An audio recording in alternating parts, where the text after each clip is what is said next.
the next best predictor of lifetime success is conscientiousness. Well, so, and of the two aspects of conscientiousness, say orderliness and industriousness, the better predictor is industriousness. So the question is, well, what can you do about your industriousness? And the answer to that is, well, that's kind of rough too, because there's a strong genetic component. But you can work on micro habits with regards to your conscientiousness. And I think the best micro habits, this is partly to do with this future authoring program processes, I think the best thing you can do with regards to your conscientiousness is to set up some aims for yourself, goals that you actually value. And the future authoring program helps people do that. And basically, it does a situational analysis of, it helps you do a situational analysis of your life more than a psychological analysis, I would say. And so the questions are something like, well, all right, you're going to have to put some effort into your life. And you need to be motivated to do that. And so what are the potential sources of motivation? Well, you could think about them in the big five manner. You know, if you're extroverted, you want friends. If you're agreeable, you want an intimate relationship. If you're disagreeable, you want to win competitions. If you're open, you want to engage in creative activity. If you're high in neuroticism, you want security. Okay, so those are all sources of potential motivation that you could draw on, that you could tailor to your own, your own personality. But then there are dimensions that you want to consider your life across. And so we ask people about, well, if you could have your life the way you wanted it in 3 to 5 years, if you were taking care of yourself properly, what would you want from your friendships? What would you want from your intimate relationship? How would you like to structure your family? What do you want for your career? Well, how are you going to use your time outside of your job? And how are you going to regulate your mental and physical health, and maybe also your drug and alcohol use? Because that's a good place to auger down, because alcoholism, for example, wipes out, 5 to 10% of people. So you want to keep that under control.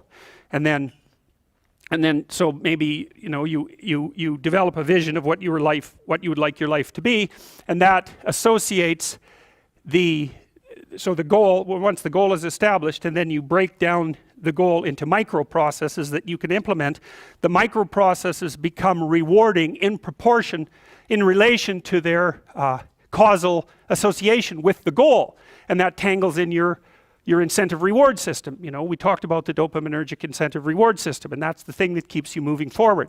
And the way it works is that it works better if it produces positive emotion when it can see you moving towards a valued goal. Okay, well, what's the implication of that?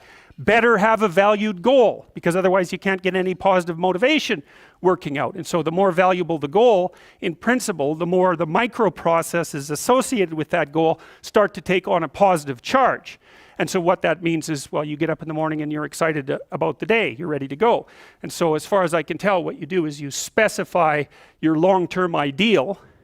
Maybe you also specify a place you want to stay the hell away from, so that you're terrified to fail as well as excited about succeeding, because that's also useful. You specify your goal.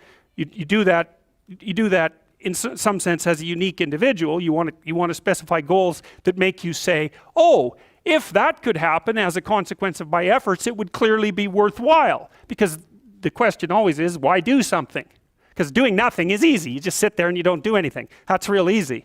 The question is, why would you ever do anything? And the answer to that has to be because you've determined by some means that it's worthwhile. And then the next question might be, well, where should you look for worthwhile things? And one would be, well, you could consult your own temperament. And the other would be, well, you kind of look at what it is that people accrue that's valuable across the lifespan. So you do a structural analysis of the subcomponents of human existence, and I already did that. You need a family, you need friends. Like, you don't need to have all these things, but you better have most of them. Family, friends, career, educational goals, plans for, time outside of work, attention to your mental and physical health, etc. That's what life is about. And if you don't have any of those things, well, then all you've got left is misery and suffering. So that's a bad deal for you. So once you set up that goal structure, let's say, and that's really in many ways that's what you should be doing at university. That's exactly what you should be doing, is trying to figure out who it is that you're trying to be, right? And you aim at that, and then you use everything you learn as a means of building that person that you want to be. And I really mean want to be. I don't mean should be, even those things are going to overlap. And it's important to distinguish between those because that's partly, and this is back down to the micro-routine analysis. So if I was saying, well, you're going to try to make yourself more industrious. Okay, number one, specify your damn goals, because how are you going to hit something if you don't know what it is? That isn't going to happen. And often people won't specify their goals too because they don't like to specify conditions for failure. So if you keep yourself all vague and foggy, which is real easy because that's just a matter of not doing as well, then you don't know when you fail. And people might say, well, I really don't want to know when I fail because that's painful. So I'll keep myself blind about when I fail. That's fine, except you'll fail all the time then. You just won't know it until you've failed so badly that you're done. And that can easily happen by the time you're 40. So I would recommend that you don't let that happen. So that's willful blindness, right? You could have known, but you chose not to. Okay, so once you get your goal structure set up, you think, okay, if I could have this life, it looks like that might be worth living, despite the fact that it's going to be, anxiety provoking and threatening, and there's going to be some suffering and loss involved and all of that. Obviously, the goal is to have a vision for your life such that all things considered, that justifies your effort. Okay, so then what do? Well, then you turn down to the micro routines. It's like, okay, well, this is what I'm aiming for. How does that instantiate itself day to day, week to week, month to month?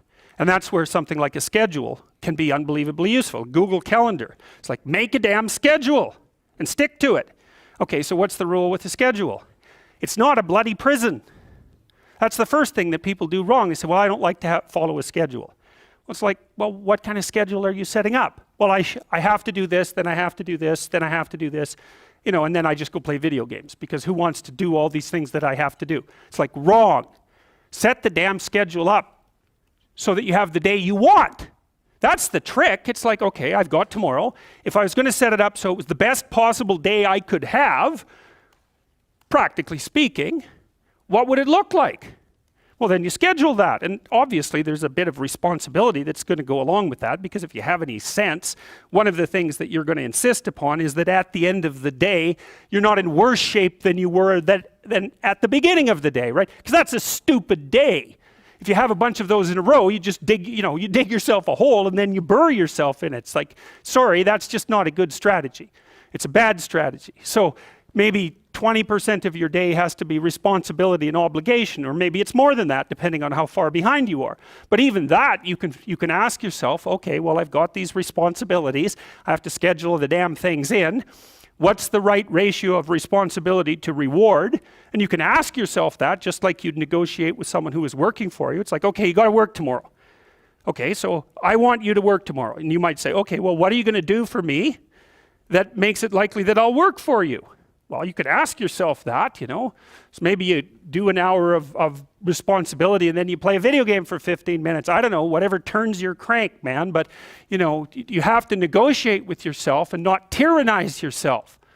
Like you're negotiating with someone that you care for, that you would like to be productive and have a good life. And that's how you make the schedule. It's like, and then you look at the day and you think, well, if I had that day, that'd be good. Great.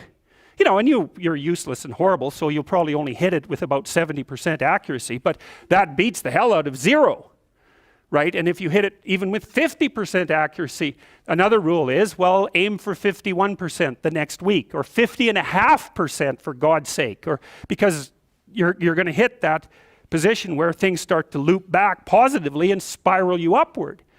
And so that's one way that you can work on your conscientiousness, is plan a life you'd like to have.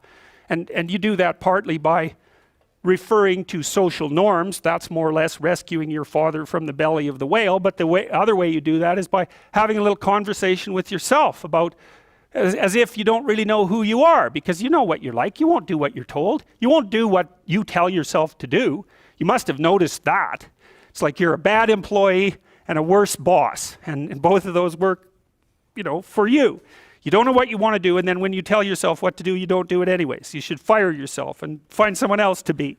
But my point is that you have to understand that you're not your own servant, so to speak. You're someone that you have to negotiate with, and you're someone that you want to present the opportunity of having a good life to. And that's hard for people because they don't like themselves very much.